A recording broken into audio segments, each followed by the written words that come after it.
Hey everyone. In today's episode, I'm going to get into the top Sydney suburbs for investment. Now look, it's my home city and it's my favourite city in the world. I've grown up pretty much my whole life here. Yes, I travel to Melbourne and Brisbane a lot as well. But look, in today's episode, the reason I'm getting into this is because the market's moving. There's certain suburbs going to really outperform others in the coming years. And it's not all suburbs, but it's some. So in today's episode, I'll get into a few things. First of all, the fundamentals of good Sydney suburbs. Secondly, what's driving the cycle at the moment. And then finally, the suburbs themselves. So look, Sydney, unlike many other cities, there is a couple of actual, should I say, key determinants that really do drive the market a lot. And that is, first of all, consistently low supply combined with a wealthy income demographic. So if you've got consistently low supply and wealthy people wanting to buy there, you will have consistent growth over the long term because you have people fighting over each other who can afford to push prices up. And it's very simple. Look, it's so common in Sydney. There's a lot of cash buys you have in wealthy areas. So it's very common. Look, third and fourth I've got there, your access to high-paying jobs and your lifestyle triangle. So, look, those kind of key points there, the reason they're there is because in Sydney, generally, people want to live close to where they work. And it's close in Sydney is like within half an hour, to give you an idea. It's not like your Geelong or Newcastle or somewhere like that.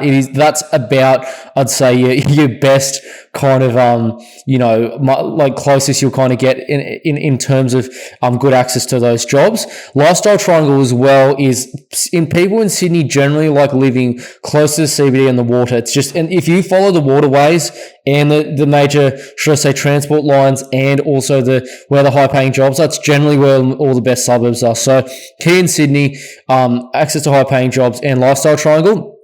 Look, along with this, my points 5, 6, and 7 there, accessibility, school zones, facilities, and hospitals.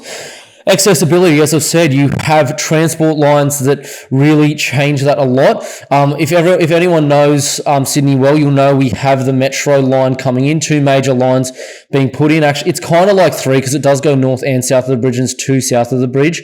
But in those areas, that's going to change accessibility a lot. You also got major sort of road upgrades and all that kind of thing coming over in the coming years too. So I know you got the North Harbour Tunnel. The West Harbour Tunnel from memory under Birchgrove to Woolwich there. From memory, that's another one. And those are all key. That cuts down your lifestyle triangle and your access to high-paying jobs. School zones are important in Sydney, and it's particularly important for the wealthy income demographic. We have obviously quite a diverse, population here in Sydney. So we've got, plenty of people from Europe, plenty of people from Asian backgrounds as well, and also even plenty from different parts of the world too. So your lifestyle people generally live near the water. Your generally Asian community here, live, I'd say, close to many of the very good schools. So do your wealthy sort of business people, so they generally live near them. So it's really important. Finally, on this point number 7 is facilities and hospitals. So it's not everyone's most common thing they look at, but facilities are important because as the wealthier demographic and people age, they do need access to things. And it's not only access to things for older people, it's also young people. Like you want them to, like wealthier families and people who have the money, they want their kids to be able to play in backyards. They want them to be able to play in sports parks, in actual arenas, all those sorts of things. They want to be close to the beach facilities. They might want to be, it could even be something, as simple as being close to a good health precinct or something like that. So that's why I've also got hospitals there. Hospitals actually help create capital growth because hospitals are always going to be government backed. Healthcare will always be there. Because people have to survive, right? And also in hospitals, you have a lot of very high paying jobs that are consistently government back there. So doctors, surgeons, anesthetists, they're all there. Dentists, generally facial surgeons, they're all there too. So all these sorts of people are generally in hospitals. And people who actually work in a hospital, generally they are probably a prime example of someone who doesn't want to live too far away because they do overtime all the time when they're doing like surgery or they have a mass sort of demand to get through people. And not only that too, they get called into abnormal shifts because someone might be dying all the time, and it's what they do as a job. So they're a particularly good example of someone who doesn't want to live too far away from where they work. Now, what I'm going to get into now, though, so those are the fundamentals, but I'm going to now get into what's really driving the Sydney cycle at the moment. Now, first things first, it's raw undersupply is definitely your number one draft pick and what's driving the cycle. Now, what do I mean by this? Now, Sydney itself is very much so a landlocked city from every direction, Metro Sydney. So you got the Tasman to the east, Tasman Sea. You got the Blue Mountains to the west, the Ku-ring-gai Chase National Park to the north, and then literally the Royal National Park to the south. And they're actually landlocked all by waterways as well, to give you an idea. Now, what I'm talking about here is really I'm talking about pretty much your Parramatta to Liverpool east. That's really a Sydney City kind of area, should I say. Greater West, I'm not giving people shit who live out there, but I mean, it's not really a Sydney City region. I'm not really talking about there because there's a lot of supply there. But that's where I'm really talking. There's just no land left. That's the biggest issue. So that's really driving it. If you have any land there, especially if it's an abnormal block, or a block with some abnormal characteristics to it, it's very in demand. Proximity to the CBD, water and jobs. Look, Sydney is a very unfair city to people who don't live near the CBD, the water and the jobs, because you have a very uneven, should I say, demographic of people depending on where they live. If you draw like there's a wealth line in Sydney, they say to draw, and it basically goes around the waterways, basically right out, and it kind of cuts off sort of the west of Sydney, and it's because all the jobs are kind of in the eastern part of Sydney, and then also you got northwest there as well. That's pretty much where all the jobs are. They're all generally close to where the waterways are too, and they're not overly hard to get into the CBD either. So it's very uneven between, you got a lot of people in those areas who earn a lot of money. Generally, the household income's like $3,000 a week or more. And that's for working professionals, I'm saying. Census stats won't show that because it's including your retirees and your younger population that generally live in apartments as well. I'm talking about your working professionals in the detached houses. It's like 3,000 and above. All the people, not all, but a lot of people that live out west have much lower income than that. And they also spend like 4 hours a day, or not 4, it's probably like 2 to 4 a day just getting to and from work, because all the good jobs are in these areas. So it's very unfair. Planning, zoning, and lot sizes. So planning, let's get into that first of all. So planning is really important in Sydney because in Sydney, you've got certain councils that have a more development pro and certain ones who aren't. Now, what I'm saying here, it's not that you've got pros and cons for each of them, right? Land banking is great for a suburb that has very strict planning, and it's also great for capital growth too because you will have developers pushing your prices up. However, it's good for different reasons compared to let's say another that might be a very high income suburb with very bad, should I say, or restrictive zoning and planning restrictions. So those sorts of suburbs, that what you're buying it for really is long-term capital growth, and it's scarcity of what there is, because the land in that is scarce, and it's because of the restrictions. It's not necessarily saying zoning. It's the restrictions you have for that. And the final point I've got there is lot sizes. Now, the Sydney lots have just been smaller and smaller and smaller. If you're on any land in a key area, especially if it's key to transport at the moment, your place is in demand. I'll give you a good example. I mean, I was at an auction within the transport orientated plan zone, and it was within that of Campsie, and it was a just standard 450 meter squared block, right? Now, because of what's going on with that zoning, the actual neighbor, he owned the same block. He bid it up to like $3 million because he would have the 900 meter squared, which would allow him to do something like, I think it's 8 to 12 stories high of a lot or something like that. So you're going to get that kind of stuff starting to happen in Sydney as well. Price points per suburb. Give you a good example. So, for example, the inner west at the moment in Sydney, anything under $2 million is extremely hot.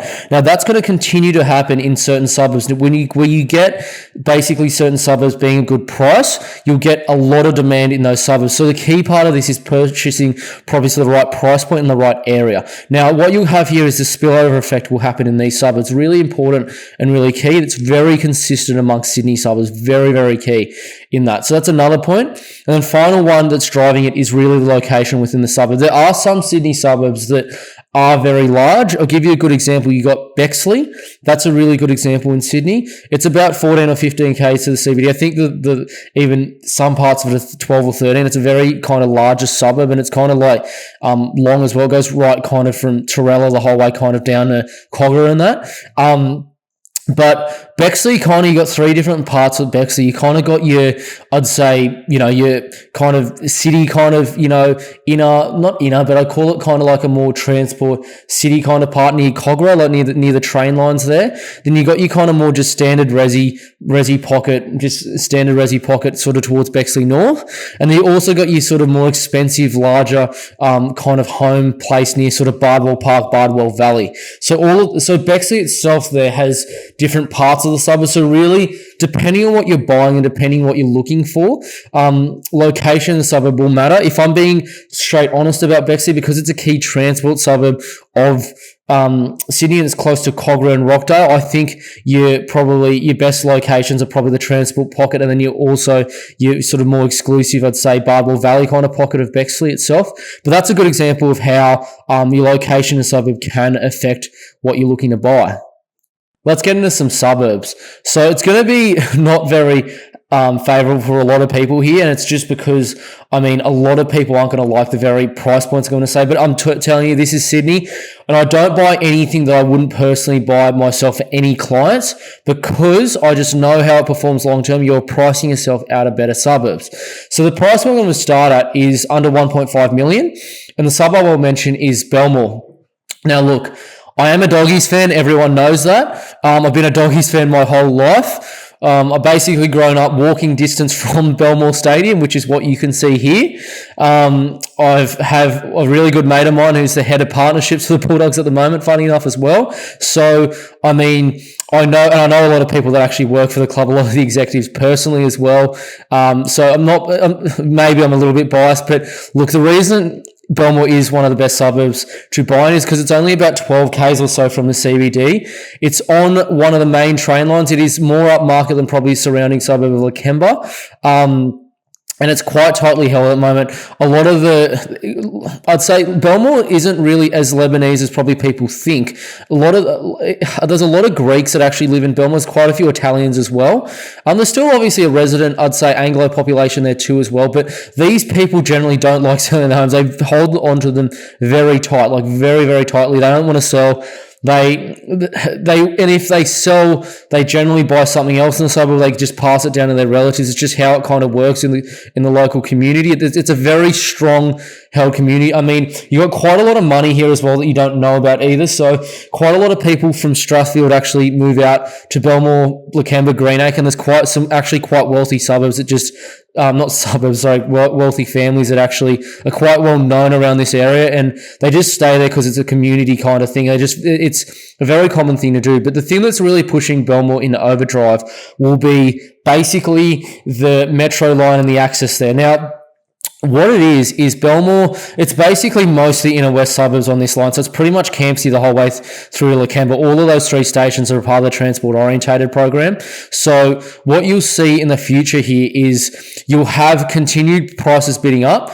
And I think the Belmore to like the central train is only going to take something ridiculous. I think it was something like, from memory, 18 to 20 minutes.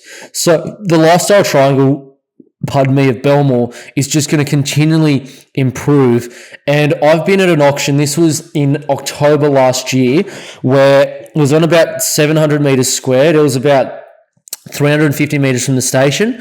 So it was within the orientated plan program. It wasn't even a corner block or anything. Old Home went for $2.92 million in Belmore. Now, that number 5 years ago would have been maximum $1.2 million. Nowhere near that, right? And that's going to continue to happen in the future. There'll be developers that keep buying here and pushing up these prices. Land will continue to be scarce, and you'll have the typical population of your European, your kind of Middle Eastern, and your existing, Anglo population that live here who will not want to sell their homes. So they will not sell their homes at all. It's just the way they are. They'll pass it on the generations, and they'll generally try to buy homes as well close by to where they live. It's just how they are, and they don't sell them. Where basically my I mean, my parents' home is around here. The neighbours of them own literally 4 houses in the same street, to give you an idea. So, I mean, it's very common in this area for that to happen. It's going to continue to happen in that area. So that's Belmore under 1.5 million. You got to be quick. That number is shrinking by the day. So be quick if you're really looking to buy for under 1.5 million in Sydney. The second one isn't very far away either, and that is the suburb is Canterbury. It's only about 5 minutes up the road, maybe 10 in bad traffic from Belmore, really straight up Canterbury Road. A smaller suburb. Key one to Sydney's inner west, parts of Canterbury over the geographical inner west, which is the Cooks River boundary, east of it, northeast kind of, should I say, and parts of Canterbury are also over the other side of it, which is technically inner southwest Sydney.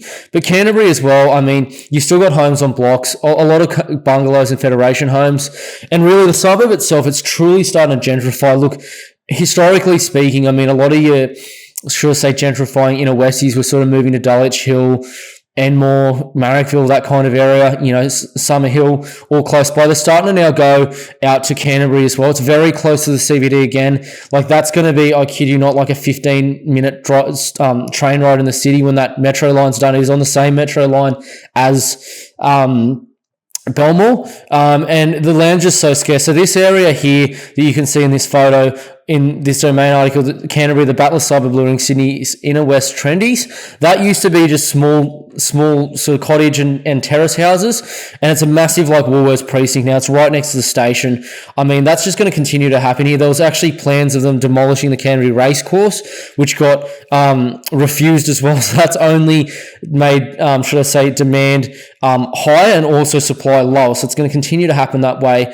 Canterbury will continue to be a good suburb to buy in under 1.7 million. Look, under 2 million, there's not many suburbs that I can kind of pick under that range that I'd really buy in, but I've mentioned this in the past and I'll mention in the future, that is Leichhardt. Look, Leichhardt obviously is kind of Sydney's Little Italy, historically Little Italy, I can say. There's a lot of Italians that live there. First place where the settlers kind of come to Sydney, Italy kind of into kind of glebe. There's a lot of them that live around there, a lot of the nonnas and nonnus that live there. I mean, I love Leichhardt. I used to play at Lambert Park against Apia there. It's basically a club that plays in the Premier League in Sydney there. Nice location. I played a few juniors grand finals. Actually, they're funny enough too. My sister played there too. Nice kind of area. A lot of like villagey sort of parts of Leichhardt and nice tree-lined streets, kind of like here as you can see in the photo. North Leichhardt especially really nice. Look, Leichhardt itself really, it's in between a lot more expensive suburbs, first of all. So it's in between like Haberfield, you got Lilyfield there too. I mean, you've also got Annandale, Glebe very close to it as well. They're all much more expensive. And the demographics of Leichhardt are very good too. So you can see here just the personal family, and then also you can see your household income there. The reason your household income isn't as much more than your sort of personal and family income is because you do have quite a few people in Leichhardt who do live in apartments, and also you got a lot of professionals who live there just on their own, or it might be childless couples as well. That's pretty common as well. So that's why, but very good demographics in the suburb, very good ratio as well to your mortgage repayment. So it's very good for that too. So, I mean, I can't see a much better suburb in Sydney to buy in Leichhardt. It's one of them that is kind of lagging, and that number will continue to increase as we go through the next sort of 10 years of the market cycle. So very good property purchases in that in Leichhardt under $2 million in Sydney. Let's get into under 2.5 million, and kind of what's going on here is it's just stabilised, and I've started to kind of see some properties in this suburb actually sell for under 2.5 million, and that suburb is Five Dock. Look, Five Dock's probably best known for being, I'd say, the home of Hen and Chicken Bay and some parts of the, should I say, close to the Bay Run of Sydney. As you can see here, this is just Timbrell Park, and that's where Bay Run is basically in Sydney. That's not Hen and Chicken Bay, but Five Dock is also on Hen and Chicken Bay. And Five Dock itself, it is a harbourfront suburb by the water. You actually have a lot of homes that are on above 400 metres squared. And for people in Perth and Brisbane, 400 metres squared in the inner west of Sydney is an incredibly large block. There's some even here for about 650 metres squared, believe it or not. You're not going to pick a 650 metres squared in Five Dock for under 2.5 million. You're looking at probably 3.2 plus, mind you. But the thing about Five Dock is it is going to be one of the only harbourfront suburbs. It'll be the only harbourfront one on the southwestern side of the harbour that has a train line. So there is, don't get me wrong, there's going to be a train line at the Bays, but the Bays isn't really suburban. The Bays train line kind of is, I'd say it's kind of like where the docks are. It's not really a residential suburb. The Five Dock station is going right in the middle of where the sort of Norton Street CBD centre, it's not Norton Street, sorry. Great North. I've got Leichhardt and Five Dock mixed up. It's the Great North Road CBD Centre. That's where the station's going. So you're going to have the very wealthy professionals who want to live in these homes by the water and the harbour side that will start to move into Five Dock. So as I said, it's the only one that is harbourfront with a station that's really there and residential. And you're going to pick something up for like 2.5 million here is going to be unbelievable, because that is just going to rocket as this starts to go on. Five Dock is literally, like, you can see there Hunter Street. That is literally the third stop into the CBD. It's going to be like probably 10 minutes into the CBD centre from literally, from the town centre, which is where a lot of people can walk into. So, it's going to be incredible buying that. Even if you think you have a wealthy person who works in Parramatta too, there is some pretty expensive or high-paying jobs in Parramatta. Like, it's probably only going to be like a 15 or 20-minute train ride either. So you have heaps of people who are wealthy who will start to move into here. So that's what's going to happen. Really good suburb to buy in that in Five Dock for under $2.5 million. Let's get into under $3 million. And it's a budget that not a lot of people are going to like either. But, I mentioned this suburb in the past, and I'll mention it again, and that suburb is Neutral Bay. Look, Neutral Bay is one of the best suburbs of pretty much the country to buy in long term. I'd say it's probably a top 20 suburb of the whole country to buy in. It looks like this. In late November, you have the jacarandas, and the streets are absolutely beautiful. I'd argue some parts of Neutral Bay are probably even just as beautiful as Lavender Bay, but not as well known.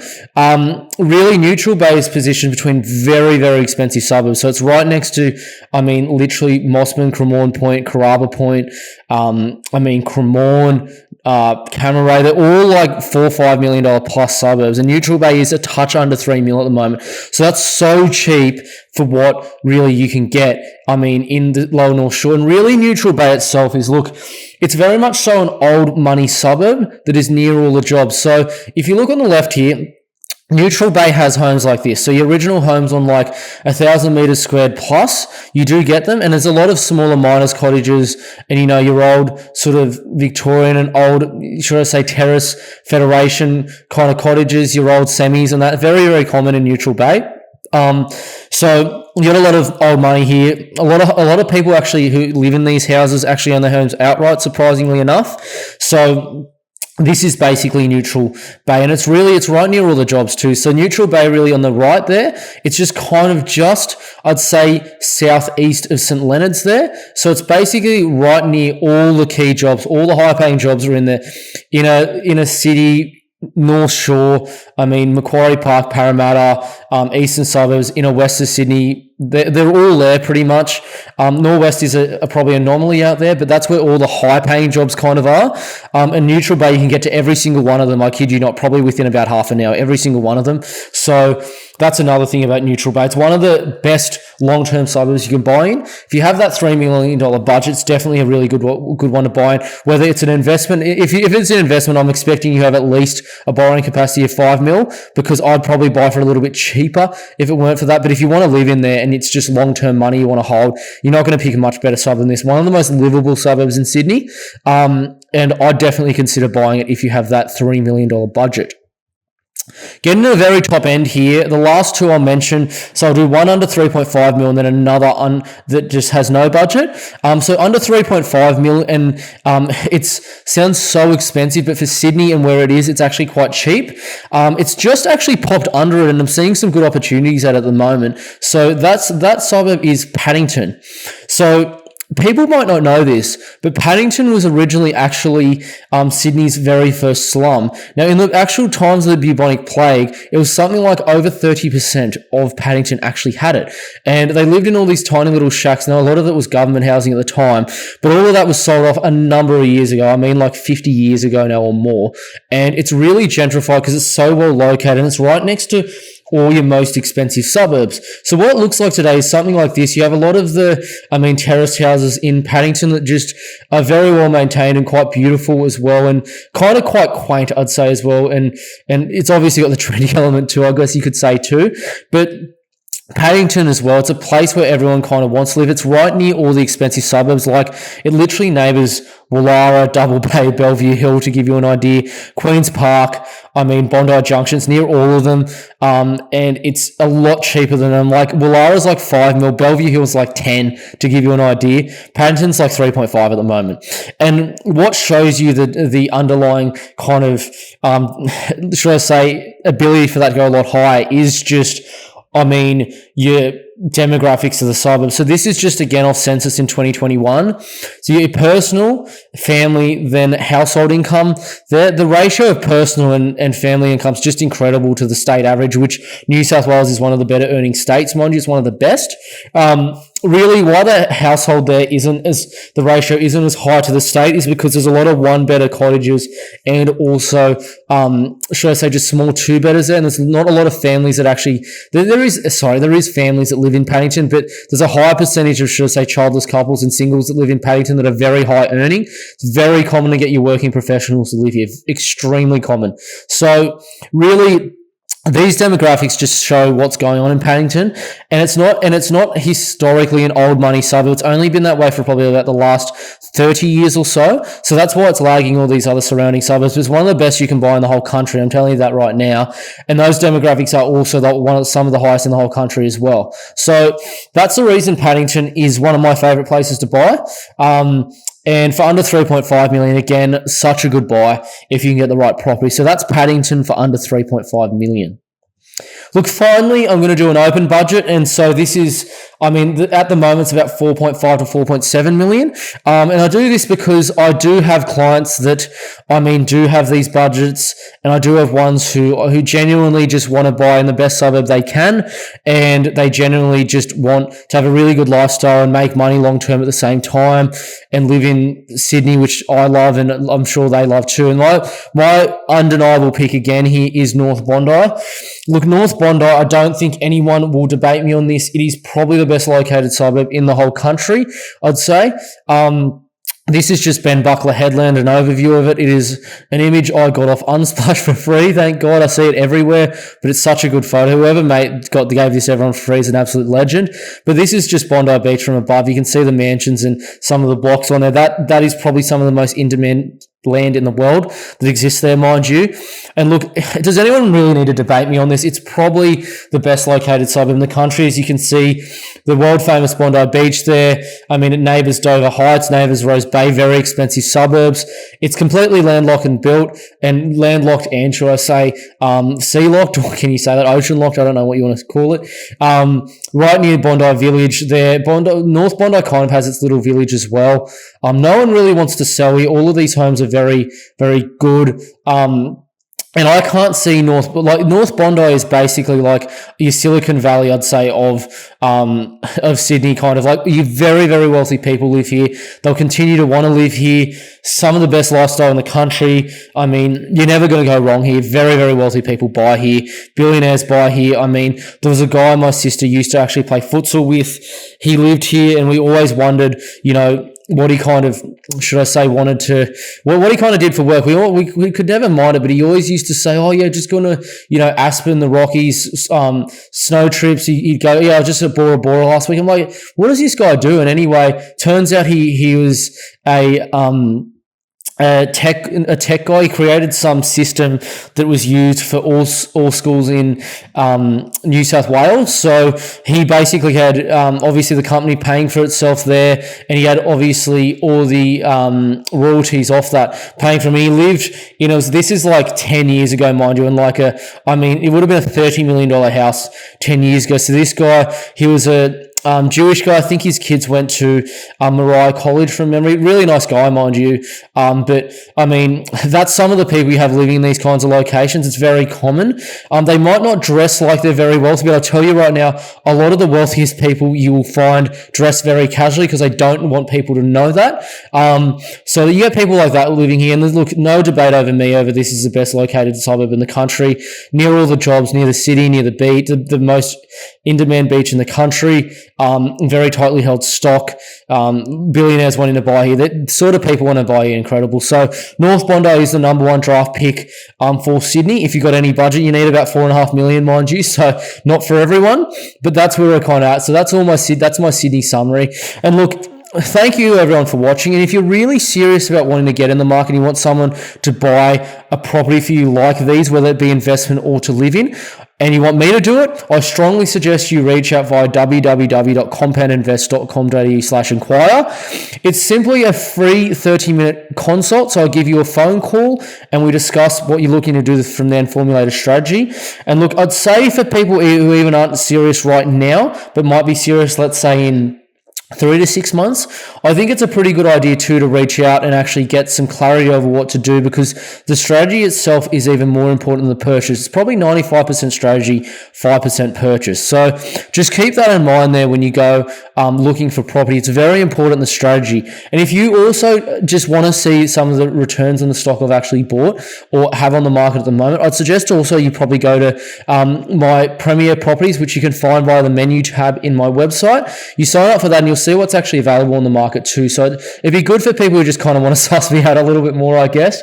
Most of those, mind you, are investment stock that you see there, and most will be sub 1.5 million. For owner occupiers and people with more money, I am probably going to create a channel or chapter of Premier Properties for you there as well, because I do have some clients looking for that kind of stuff and they don't see it on there, but it's mainly because I've got quite a few investors that I do work with and I get them the best and lowest risk, should I say, return. That's the reason. But thank you everyone again for watching. If you want to reach out, www.compoundinvest.com.au/inquire, and I look forward to seeing you all in the next one.